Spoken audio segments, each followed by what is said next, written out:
ReZero is back, ladies and gentlemen. So I just finished watching ReZero Season 3, Episode 2, and holy shit, they cooked hard. There is some stuff that happened in this episode that I couldn't just keep to myself. I actually had to just make a video and just have a discussion between me and the camera, but the episode starts off with where the previous episode left on. Subaru has just returned by death for the first time in a year.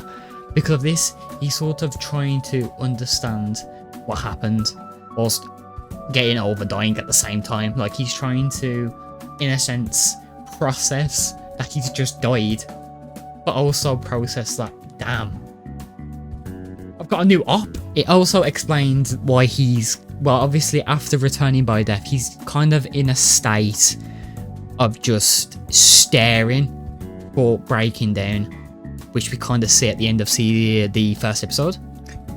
I say this because in season 2 especially, which really wasn't much of a time skip from season 1, as insane as it sounds, Subaru had gotten like so used to dying. Yeah, it still like kind of shocked him when he died. Like when he died, he was still like, fuck. Went batshit crazy, obviously, but the more he died, especially in season 2, the more he died, the more he was dying, he was kind of getting like better at being able to suppress the kind of state he was in. So instead of immediately like kind of breaking down in front of people, he kind of just not easily played it off, but he was able to play it off as in like, hey, I don't want to worry anyone. I can't let them find out about my power. Can't tell them about my power, so I have to pretend like nothing bad is happening. I need to do this on my own. I need to solve this on my own. I'm on my own, and can't let anyone get involved, because during season 2, especially, Subaru was like, I don't want anyone, no one else needs to die but me. I don't want anyone else to die. The only person that needs to die is me, because I am the only one who can die and come back. So he kind of got better at playing it off. He was okay after returning by death because he didn't want to worry people, and he kind of like then instantly went off of the information he had to try and prevent the obstacle he was presented with. But after a year of not dying, and like obviously he was happy during this year, he didn't have to deal with any traumatic situations, and then all of a sudden he dies, and it kind of fucks with him. Like he just stares out into the open before breaking down and saying he feels sick. He's clearly shivering, he's holding his arm, like, fuck, he's having a breakdown. But obviously once he calms down and accepts he has a new situation he must confront and overcome, he contemplates on whether or not he should ask Emilia or Beatrice for help. And he kind of has like a flashback to episode 15 of season 1, where he was trapped in the cave by Betelgeuse. Bren was trying to save him, and Betelgeuse kind of turned her into a fucking human piñata, twisted her like shit. And that traumatized Subaru to the point where he doesn't want to see anyone go through that. So the mentality's still there, where he only wants to be the one that kind of suffers, and he doesn't want to see his friends suffering or dying in front of him. So instead of letting them into the fold of what's the situation immediately, he just straight up goes, I'm fine, I've got to go and do this. And he heads straight back to the tower before Sirius appears. He wants to save Luzbel, which is the boy, before any of the shit goes down. So it skips to Subaru sneaking into the tower. He sees Luzbel kind of like chaining himself up. Subaru goes up to him and goes, yo, it's okay, like, I'm here, but we have to go. You're safe, but we have to go. And Luzbel kind of goes like, no, because she has my friend Tina, and unless I do this, then Tina is in danger. And I did not expect it to happen like that, but Sirius instantly controls Subaru again. His eyes turn red, indicating he's now under her influence, before she kicks him off the tower and proceeds to hang him with the chain. But the minute the whiplash hits him hanging, his fingertips explode, meaning that when he's trying to like kind of create space between his neck to like, obviously kind of release some of the pressure. He can't because he's got no fingertips. He can't really claw at the chain. He can't stop it. He can't breathe. So he can't really get the chain to like move a bit to at least kind of breathe. So he's kind of fucked. She kind of has the power to like share what the other is experiencing and feeling. So while Sirius is causing fear to Lisbel, Subaru is being choked to death. He's being hanged, but he's also experiencing that fear as well. And Lisbel, who is just scared, he's just been like, he's being completely terrified of Sirius. He is now experiencing that choking feeling as well. He's not being hanged, he's not being choked, but Subaru being choked, it's being shared onto him. So now they're both clearly like experiencing each other's senses, feelings, like pain. So inevitably Subaru gets hanged to death and returns by death. So he's now onto the second time of trying to fix the situation, and what's kind of like more pressuring is his new save point is it's kind of mere minutes away from Sirius getting on top of the tower and killing everyone. Like it's like showing he has like a small limited of time to find a solution or come up with a plan and kind of act on it before he comes up on the tower and kills everyone. Like his new save point is just mere minutes away from like that really fucked up situation. So he comes to the conclusion, who can I rely on? I can't do this on my own. So if I do, I die. I can't stop this with my power alone. Who can I rely on? Who is in the City of Water at the moment? Reinhardt.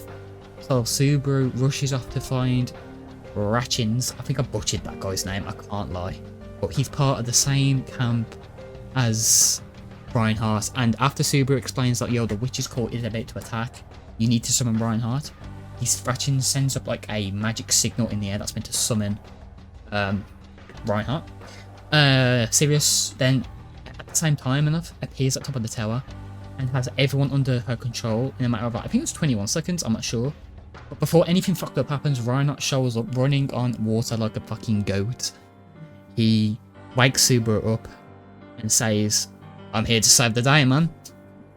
Before he starts fucking absolutely demolishing Sirius in a fight. While this is happening though, Subaru rushes up to the tower to save Lisbel. I think I'm butchering his name as well, I cannot lie. But let's continue.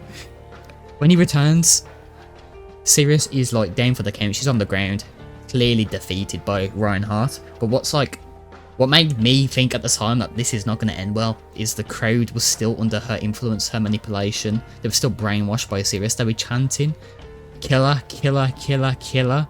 And then that's when I knew killing her was not what Reinhardt should have done. Before Subaru and warn him that don't kill her, he becomes under her control and brainwashing as well.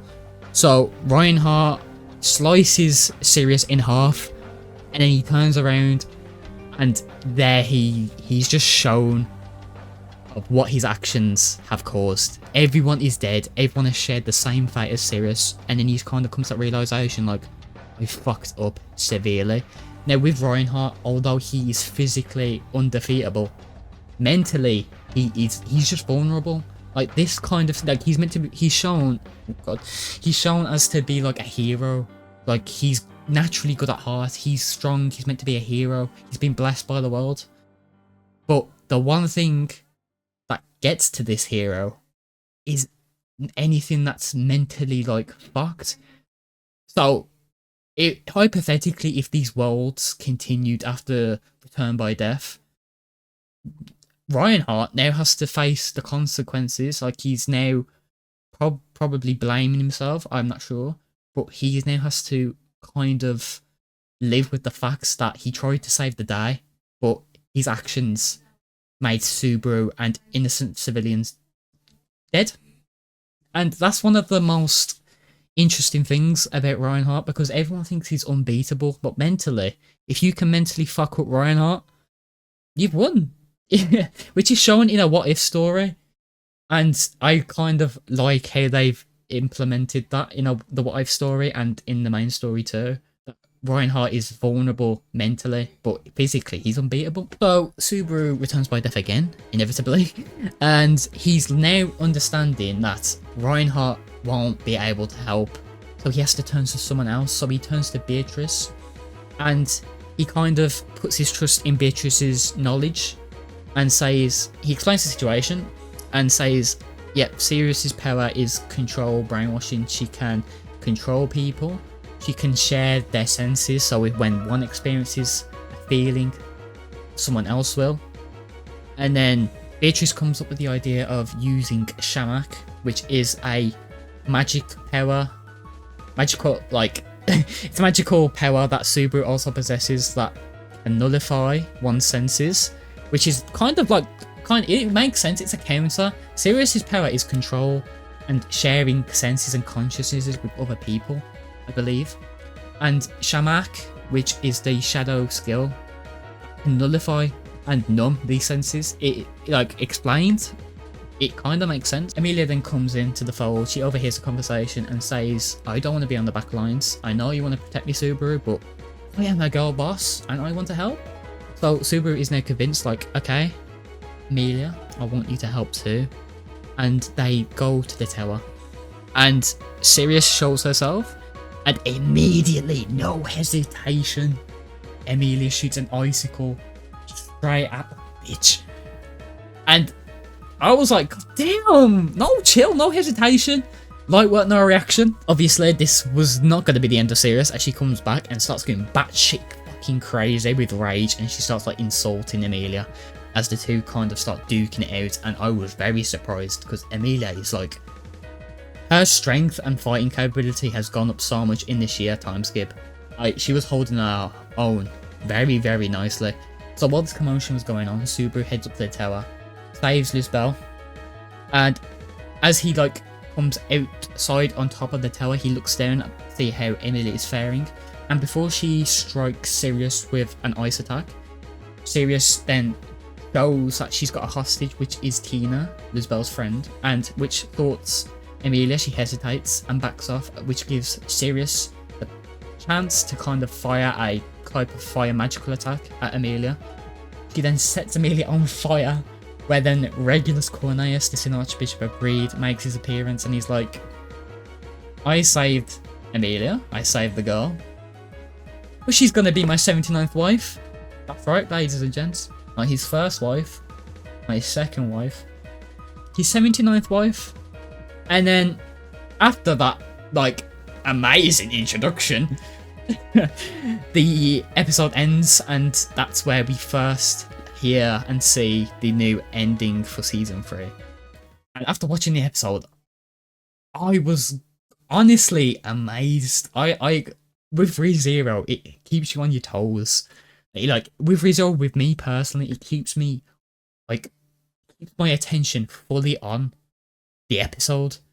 Like everything that's happening, every little detail it shows, and I'm seeing it, and it keeps me in depth. I don't even check when the episode is about to end. If anything, I'm praying I get more minutes. It left me gobsmacked. I really wanted to rewatch it immediately, but I thought I want to talk about it, so I think I'm releasing the video, I guess. But crazy episode. Like, if you watched it, please tell me in the comment section down below what you thought, because I'm honestly amazed. I can't lie. Like, this is only the second episode as well, and I really cannot wait for next week's episode. But please tell me in the comment section below how you found it. I've pretty much butchered a few characters' names. I can't lie. I don't really know how to pronounce. Is it Ratchins? Luzbel? Do you know what I mean?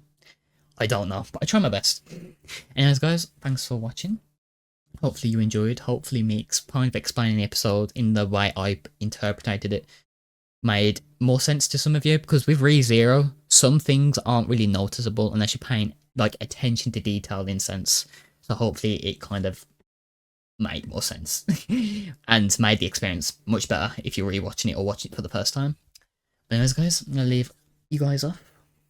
Thanks for watching, and do you know what? I might make this a weekly thing. After like watching an episode, I might just make a discussion video, because fuck it. ReZero is peak, and I'm sharing that peakness with everyone else. Watch season 3.